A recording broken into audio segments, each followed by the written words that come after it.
আসসালামু আলাইকুম ভিউয়ার্স, কেমন আছেন সবাই? আশা করি ভালো আছেন। Welcome to brother Farhan.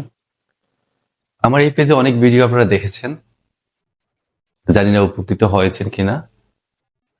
আপনাদের উপকারের জন্য, আমাদের উপকারের জন্য, সমাজের উপকার করার জন্য, পরিবারের উপকার করার জন্য ভিডিওগুলো করা হয়।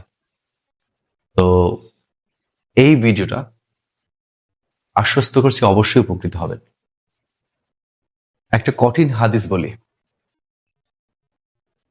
দেখুন, আমাদের নবী করিম সাল্লাল্লাহু আলাইহি ওয়াসাল্লাম বলেছেন, যার প্রতি তার বাবা মা সন্তুষ্ট তার প্রতি তার রব সন্তুষ্ট, যার প্রতি তার বাবা মা অসন্তুষ্ট তার প্রতি তার রব অসন্তুষ্ট। তো এখানে একটা জিনিস খুব ঠান্ডা মাথায় চিন্তা করুন, যদি আপনার যে সৃষ্টিকর্তা সে যদি আপনার প্রতি অসন্তুষ্ট থাকে, যতক্ষণ পর্যন্ত আপনি বাবা মাকে সন্তুষ্ট করবেন না ততক্ষণ পর্যন্ত উনি অসন্তুষ্ট থাকবেন। তো এখন যদি আপনি মসজিদে নামাজ পড়েন, কাবায় যে নামাজ পড়েন, যেখানে এক রাকাত নামাজের জন্য আপনি 1,00,000 রাকাতের সওয়াব পাবেন, তো আপনার রব অসন্তুষ্ট থাকলে কি আপনার সেই সওয়াবটুকু কবুল হবে? সেই ইবাদতটুকু কবুল হবে? হবে না। যতক্ষণ না আপনি আপনার বাবা মাকে সন্তুষ্ট করছেন ততক্ষণ পর্যন্ত আপনার ইবাদত কবুল হবে না। আপনি মসজিদে যে আল্লাহকে ডাকছেন, আপনি ইবাদত করছেন, আপনি রোজা রাখছেন, আপনি দান সাদাকা করছেন, আপনি কপালে আপনার সেজদার দাগ পড়ে গেছে, কিন্তু আপনার ঘরে যে আপনার জান্নাত রয়েছে, আপনার মায়ের পায়ের নিচে আপনার জান্নাত, সেই জান্নাতকে আপনি কাঁদাচ্ছেন, তা আপনার প্রতি আপনার রব সন্তুষ্ট হবেন কিভাবে? নবী করিম সাল্লাল্লাহু আলাইহি ওয়াসাল্লাম আরেকটি হাদিস বলেছেন, একবার উনি মিম্বরে হচ্ছেন এবং 3 বার আমিন বলেছেন। সাহাবীরা জানতে চাইলেন, আপনি কেন 3 বার আমিন বললেন? এর আগে তো আপনি কখনো এরকম করেননি। তখন উনি বললেন, 3টা কথা বললেন, তার মধ্যে একটি কথা ছিল, যে সন্তান তার জীবদ্দশায় মা এবং বাবা দুজনকে পেয়েছে অথবা একজনকে পেয়েছে, তারপরও যদি সে তার জান্নাত হাসিল করতে না পারলো, তাহলে সে ধ্বংস হোক। তাহলে এই অভিশাপটুকু কে দিয়েছেন? আমাদের বিশ্বনবী হযরত মুহাম্মদ সাল্লাল্লাহু আলাইহি সাল্লাম দিয়েছেন। ওনার অভিশাপে আপনি ধ্বংস হবেন, এটাই নিশ্চিত। আপনি ভাববেন কি ভাববেন না সেটা আপনার ব্যাপার, কিন্তু আপনি এটা নিশ্চিত, যদি আপনার ঈমান থাকে তাহলে নবীজির কথা কখনো ভুল হতে পারে না।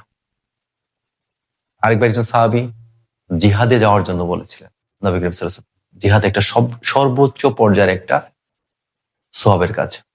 তখন উনি বলেছেন, তোমার কি মা জীবিত আছেন? উনি বলেছেন হ্যাঁ। তাহলে বলছেন, এখানেই তোমার জান্নাত, তুমি উনার সেবা করো। তাহলে দেখেন, আপনি জিহাদের সাথে তুলনা করেছেন মায়ের সেবা। তো আপনারা যারা এই মুহূর্তে আমার ভিডিওটা দেখছেন, আপনার পাশে কি আপনার বাবা মা আছেন? যদি থেকে থাকেন তাহলে তো আপনি ভাগ্যবান। আর যদি পৃথিবীতে না থাকেন, সেটা আপনি আমার মতো বাবা মাকে পাচ্ছেন না কাছে। আর যাদের বাবা মা পৃথিবীতে আছেন কিন্তু আপনি দূরে রেখেছেন, আপনি কতটুকু দুর্ভাগা। আপনার ইবাদত, আপনার বাদ দিয়ে কোনো কিছুই কবুল হবে না আল্লাহর দরবারে। আপনি সুখ কোথায় খুঁজছেন? মা বাবাকে সরিয়ে দিয়ে, মা বাবার কাছ থেকে দূরে এসে? আমি যে হাদিসগুলো বললাম অবশ্যই আপনারা জানেন, আর যদি রেফারেন্স চান তাও আমি দিতে পারবো। কমেন্টে লিখে যাবেন।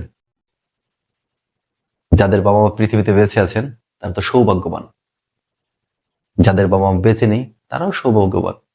যদি সন্তুষ্ট করে যদি রাখতে পারেন, যে আপনি রেখেছিলেন সন্তুষ্ট, ওনারা চলে গেছেন, আপনি ভাগ্যবান। আর যাদের বাবা মা পৃথিবীতে বেঁচে আছেন কিন্তু কষ্ট দিয়ে রেখেছেন, আপনার মতো দুর্ভাগা আর কেউ নেই। তো এখনো সময় আছে, ফিরে আসুন। আপনার বাবা মাকে এই পৃথিবীতে, আল্লাহর পরপরই বাবা মাকে সন্তুষ্ট করা, খুশি করা সবচেয়ে সহজ কাজ।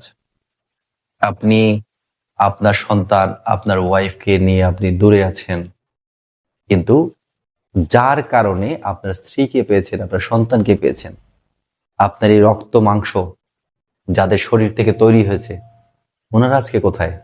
আর আপনি যে সন্তান করছেন, আপনার যে ওয়াইফ করছেন, আপনার সন্তান করছেন, এই সন্তান এই পৃথিবীতে আপনাকে কষ্ট দেবে একদিন। সে আপনার কাছ থেকে শিক্ষা গ্রহণ করবেই করবে। তো সেই দিনের অপেক্ষায় না থেকে আপনার ফিউচার, আপনার ভবিষ্যৎ ভালো করার জন্য, শান্তিতে থাকার জন্য আপনার বাবা মাকে সর্বপ্রথম আপনার বাবা মাকে সন্তুষ্ট করুন। তাহলে আপনার রব সন্তুষ্ট হবেন।